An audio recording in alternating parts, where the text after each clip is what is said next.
കൊല്ലം കൊട്ടാരക്കര നഗരത്തിൽ തെരുവുനായ ആക്രമണം. കുട്ടികളും അഭിഭാഷകരും കെഎസ്ആർടിസി ഡ്രൈവറും ഉൾപ്പെടെ 10 പേർക്ക് പരിക്കേറ്റു. നഗരഹൃദയത്തിലെ തെരുവുനായ ആക്രമണം നാട്ടുകാരെയാകെ ആശങ്കയിലാഴ്ത്തിയിരിക്കുകയാണ്.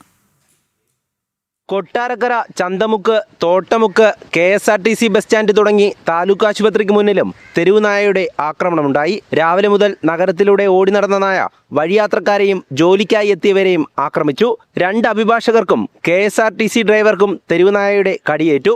ആര്യങ്കവലി പോകുന്ന വഴിക്ക് അവിടെ ആ സമയത്ത് ആര്യങ്ക ബോർഡൊക്കെ വെച്ച് വണ്ടി സ്റ്റാൻഡിൽ പാർക്ക് ചെയ്യുന്ന സമയത്താണ് അവിടെ വണ്ടി പാർക്ക് ചെയ്ത് ഞാൻ പമ്പിൻ്റെ അങ്ങോട്ട് ഒരു പമ്പിൽ ഓപ്പറേറ്റർ ഒരു കാര്യം പറയാനുണ്ടായിരുന്നു. ആ സമയത്താണ് ഈ പട്ടി ബാക്കിൽ കൂടെ വന്നാണ് കടിക്കുന്നത്. കടിച്ചിട്ട് ഒരു കാരണവശാലും ഇത് വിടുന്നില്ല. അങ്ങനെ ഞാൻ കയ്യിൽ കുടയുള്ളതുകൊണ്ട് കുട കൊണ്ട് അടിച്ച് മാറ്റിയതിനു ശേഷമാണ് ഇത് വിട്ടുപോയത്. താലൂക്ക് ആശുപത്രിക്ക് മുന്നിൽ വെച്ച് 2 പെൺകുട്ടികൾക്കും നായയുടെ ആക്രമണത്തിൽ പരിക്കേറ്റു. തൃക്കണ്ണമംഗലം ഉൾപ്പെടെയുള്ള പ്രദേശങ്ങളിലും ആക്രമണം നടന്നിട്ടുണ്ട്. ആകെ 10 പേർക്കാണ് കടിയേറ്റത്. പരിക്കേറ്റവരെ ഉടൻ തന്നെ കൊട്ടാരക്കര താലൂക്ക് ആശുപത്രിയിലെത്തിച്ച് ചികിത്സ നൽകി. നഗരത്തിന്റെ വിവിധ ഭാഗങ്ങളിലായി നടന്ന തെരുവുനായ ആക്രമണം നാട്ടുകാരെ ആകെ ഭീതിയിലാക്കിയിരിക്കുകയാണ്. തെരുവുനായ ശല്യത്തിനെതിരെ അടിയന്തര നടപടികൾ സ്വീകരിക്കണമെന്ന ആവശ്യവും ശക്തമാണ്. ജനം, കൊല്ലം.